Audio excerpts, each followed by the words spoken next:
day and God bless you. Welcome to the Bible reading in chronological order. Just such a privilege to have you with us. We thank the Lord for each of you. Thank you for joining us, for participating with us in the reading of the Word of the Lord. I pray that the Lord would just help us and inspire us and just give us insight into His Word as He reveals Himself to us through His Word. Today we're busy in the books of Matthew and Luke, and we're going to be going through Matthew chapter 23 and Luke chapters 20 and 21. Now, as we get into Matthew 23, we see how the Lord is speaking to the multitude and to His disciples, and He's teaching them very challenging thoughts and to really look at their faith in the right way. Now, the Lord is speaking about the Pharisees and the scribes who, He says, sit in the seat of Moses. So they are there as the lawgivers to the people. They are there as the lawyers to the people to adjudicate law and to show law and to teach people how to live by the law. And the Lord is saying, whatever they teach you to observe, those things you must observe. So what is the Lord saying in this? He's saying that the scribes and the Pharisees know the law. They know what the prophets had spoken.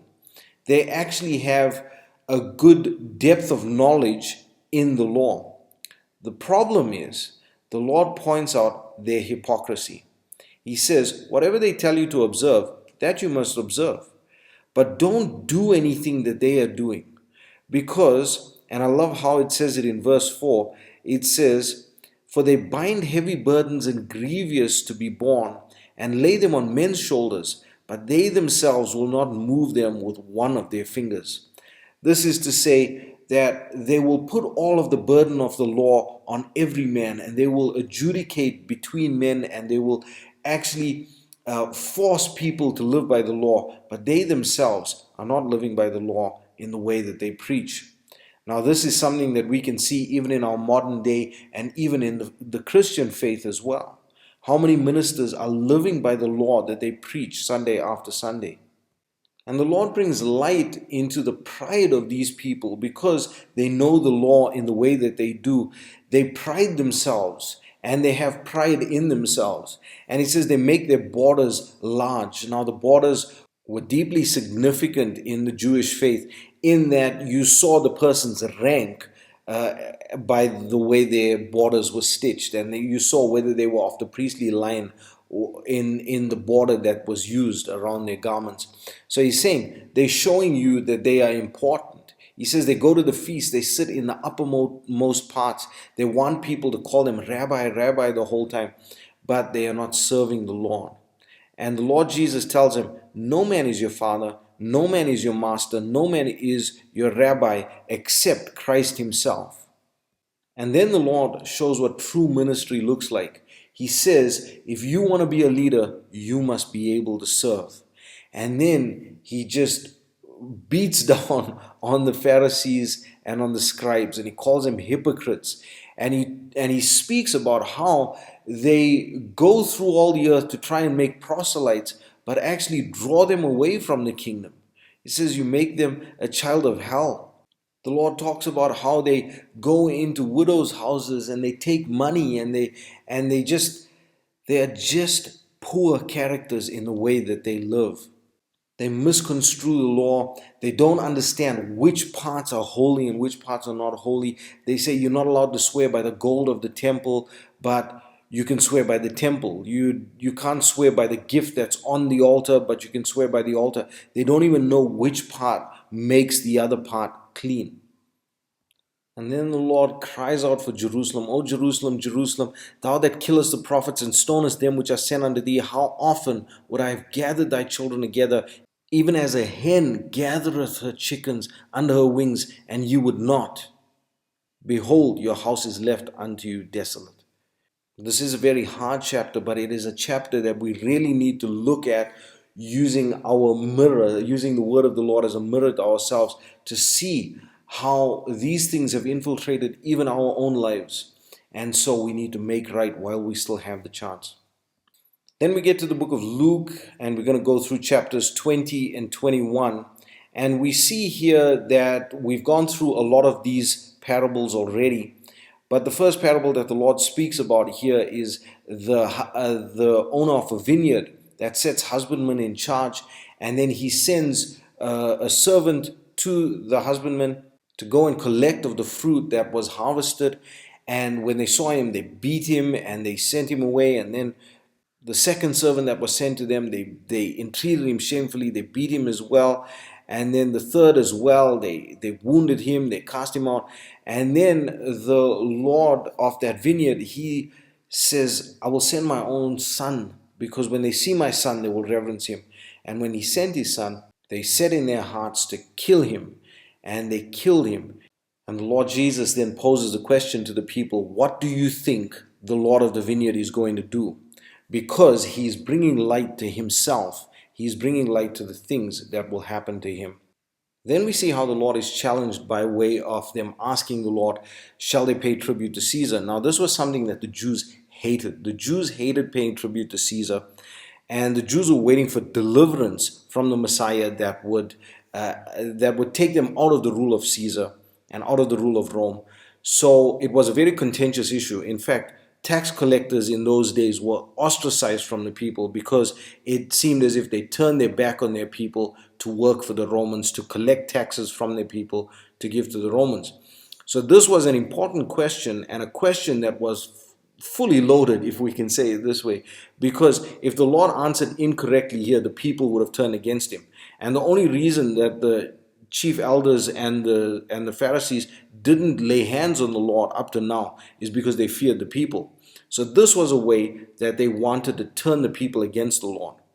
And so when they ask him, should we pay tribute to Caesar?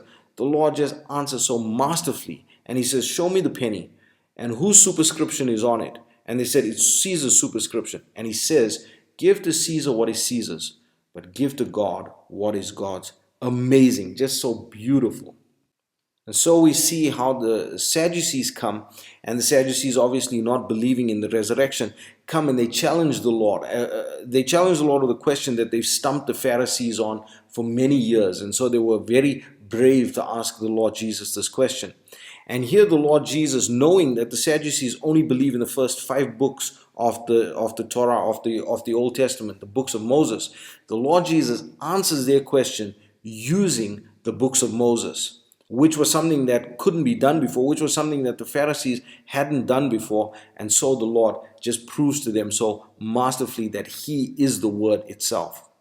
And finally, we get to chapter 21, and in here we read about the widow that gives the 2 mites, and the Lord just commending this woman for giving all of her belonging, all of her wealth that she gave up to the Lord as an offering to him. And he says she has given more than anyone here.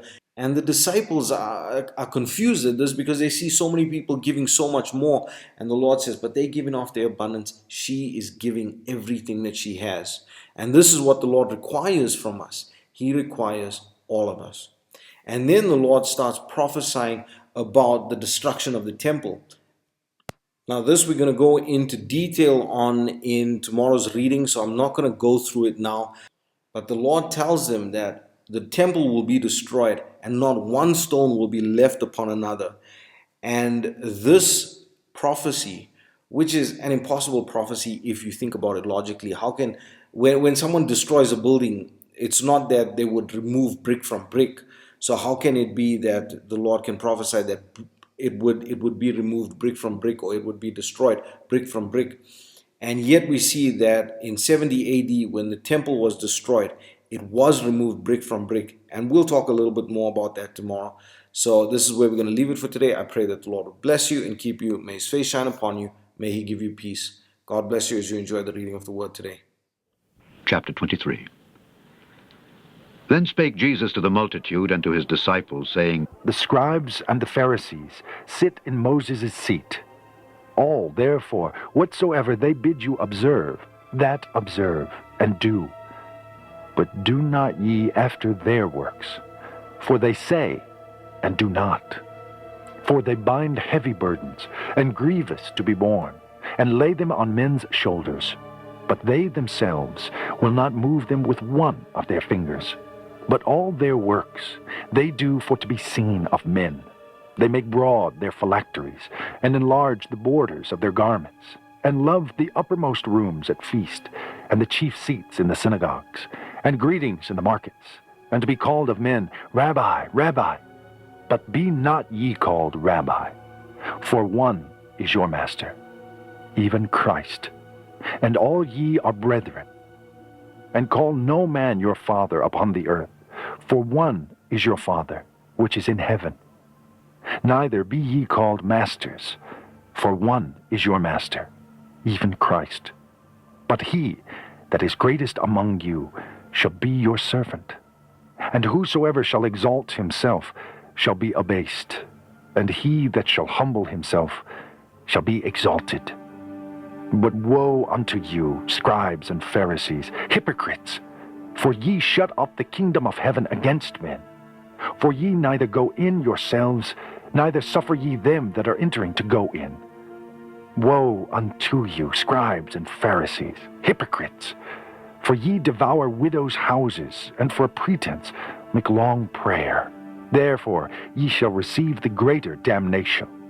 Woe unto you, scribes and Pharisees, hypocrites! For ye compass sea and land to make one proselyte, and when he is made, ye make him twofold more the child of hell than yourselves. Woe unto you, ye blind guides, which say, Whosoever shall swear by the temple, it is nothing. But whosoever shall swear by the gold of the temple, he is a debtor. Ye fools and blind! For whether is greater, the gold or the temple that sanctifieth the gold? And whosoever shall swear by the altar, it is nothing. But whosoever sweareth by the gift that is upon it, he is guilty. Ye fools and blind! For whether is greater, the gift or the altar that sanctifieth the gift? Whoso therefore shall swear by the altar sweareth by it, and by all things thereon. And whoso shall swear by the temple sweareth by it, and by him that dwelleth therein. And he that shall swear by heaven sweareth by the throne of God, and by him that sitteth thereon. Woe unto you, scribes and Pharisees, hypocrites! For ye pay tithe of mint, and anise, and cumin, and have omitted the weightier matters of the law, judgment, mercy, and faith. These ought you to have done, and not to leave the other undone. Ye blind guides, which strain at a gnat, and swallow a camel. Woe unto you, scribes and Pharisees, hypocrites! For ye make clean the outside of the cup, and of the platter, but within they are full of extortion and excess. Thou blind Pharisee, cleanse first that which is within the cup and platter, that the outside of them may be clean also. Woe unto you, scribes and Pharisees, hypocrites! For ye are like unto whited sepulchres, which indeed appear beautiful outward, but are within full of dead men's bones, and of all uncleanness. Even so ye also outwardly appear righteous unto men, but within ye are full of hypocrisy and iniquity. Woe unto you, scribes and Pharisees, hypocrites! Because ye build the tombs of the prophets, and garnish the sepulchres of the righteous, and say, If we had been in the days of our fathers, we would not have been partakers with them in the blood of the prophets. Wherefore ye be witnesses unto yourselves, that ye are the children of them which killed the prophets. Fill ye up then the measure of your fathers. Ye serpents, ye generation of vipers, how can ye escape the damnation of hell? Wherefore, behold, I send unto you prophets, and wise men, and scribes, and some of them ye shall kill, and crucify, and some of them shall ye scourge in your synagogues, and persecute them from city to city, that upon you may come all the righteous blood shed upon the earth, from the blood of righteous Abel unto the blood of Zacharias, son of Barachias, whom ye slew between the temple and the altar. Verily, I say unto you, all these things shall come upon this generation. O Jerusalem, Jerusalem, thou that killest the prophets, and stonest them which are sent unto thee, how often would I have gathered thy children together, even as a hen gathereth her chickens under her wings, and ye would not. Behold, your house is left unto you desolate. For I say unto you, ye shall not see me henceforth, till ye shall say, Blessed is he that cometh in the name of the Lord. Chapter 20. And it came to pass that on one of those days, as he taught the people in the temple and preached the gospel, the chief priests and the scribes came upon him with the elders, and spake unto him, saying, Tell us, by what authority doest thou these things? Or who is he that gave thee this authority? And he answered and said unto them, I will also ask you one thing, and answer me. The baptism of John, was it from heaven or of men? And they reasoned with themselves, saying, If we shall say, from heaven, he will say, Why then believed ye him not? And if we say of men, all the people will stone us. For they be persuaded that John was a prophet. And they answered that they could not tell whence it was. And Jesus said unto them, Neither tell I you by what authority I do these things. Then began he to speak to the people this parable. A certain man planted a vineyard, and led it forth to husbandmen, and went into a far country for a long time. And at the season he sent a servant to the husbandmen, that they should give him of the fruit of the vineyard. But the husbandmen beat him, and sent him away empty. And again he sent another servant, and they beat him also, and entreated him shamefully, and sent him away empty. And again he sent a third, and they wounded him also, and cast him out. Then said the Lord of the vineyard, What shall I do? I will send my beloved son. It may be they will reverence him when they see him. But when the husbandmen saw him, they reasoned among themselves, saying, This is the heir. Come, let us kill him, that the inheritance may be ours. So they cast him out of the vineyard, and killed him.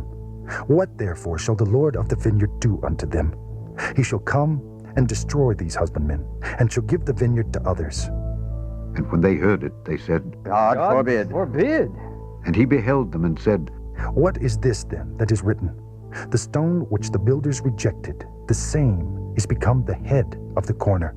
Whosoever shall fall upon that stone shall be broken. But on whomsoever it shall fall, it will grind him to powder. And the chief priests and the scribes the same hour sought to lay hands on him, and they feared the people, for they perceived that he had spoken this parable against them. And they watched him, and sent forth spies, which should feign themselves just men, that they might take hold of his words, that so they might deliver him unto the power and authority of the governor.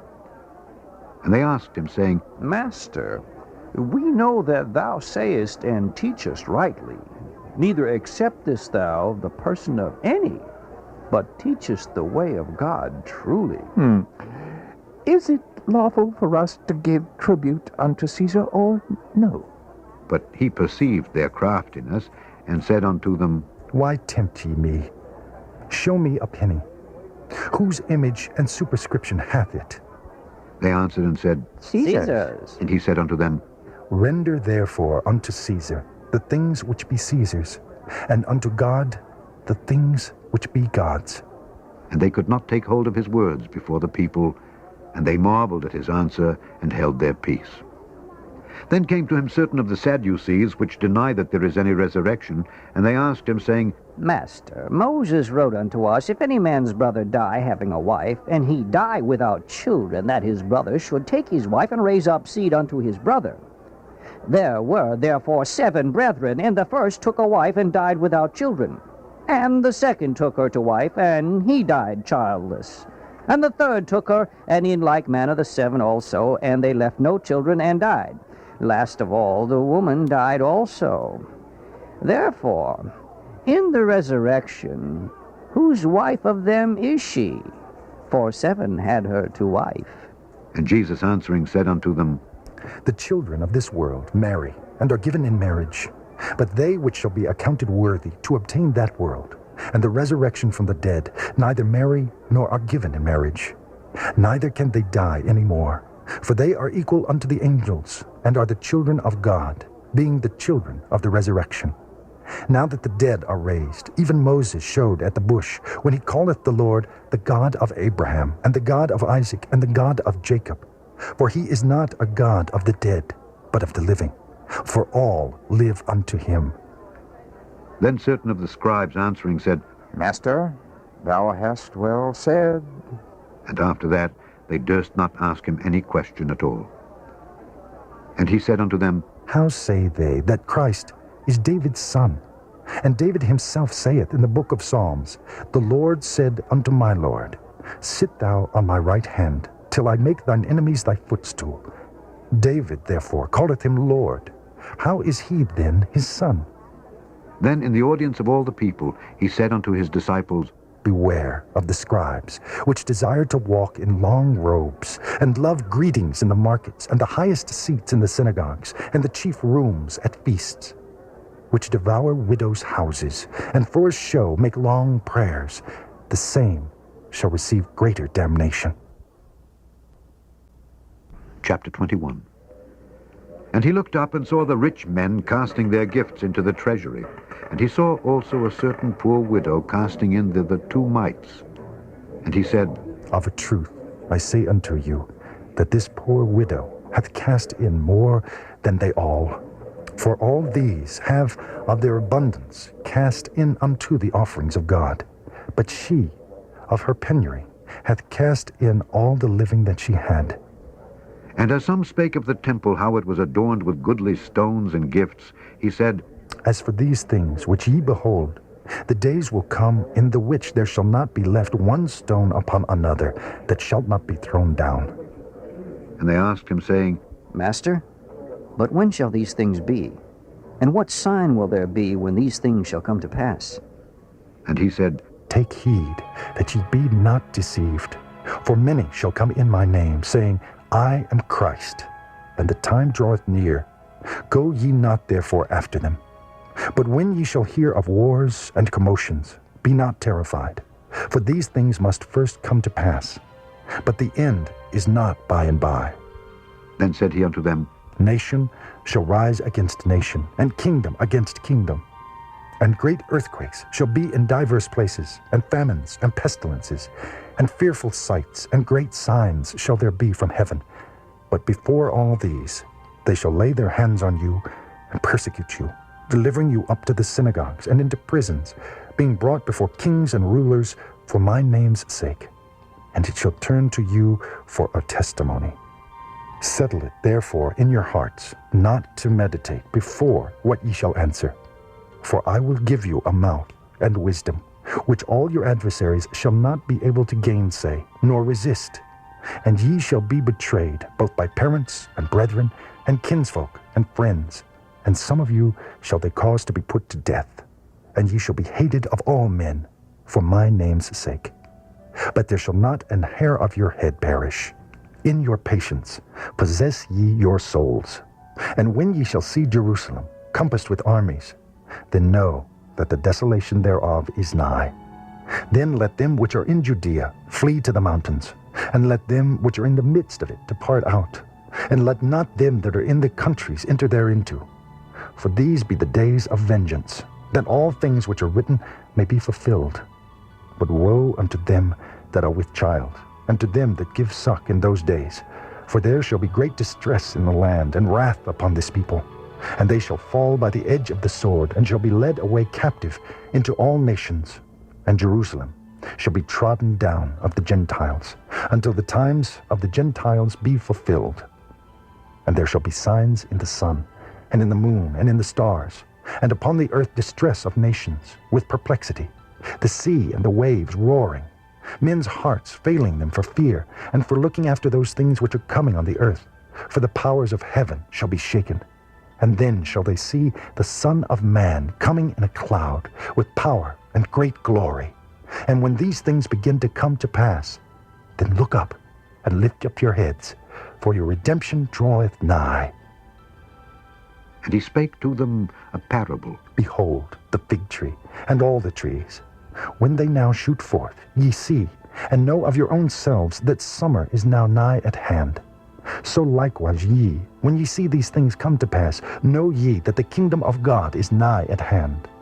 Verily, I say unto you, this generation shall not pass away, till all be fulfilled.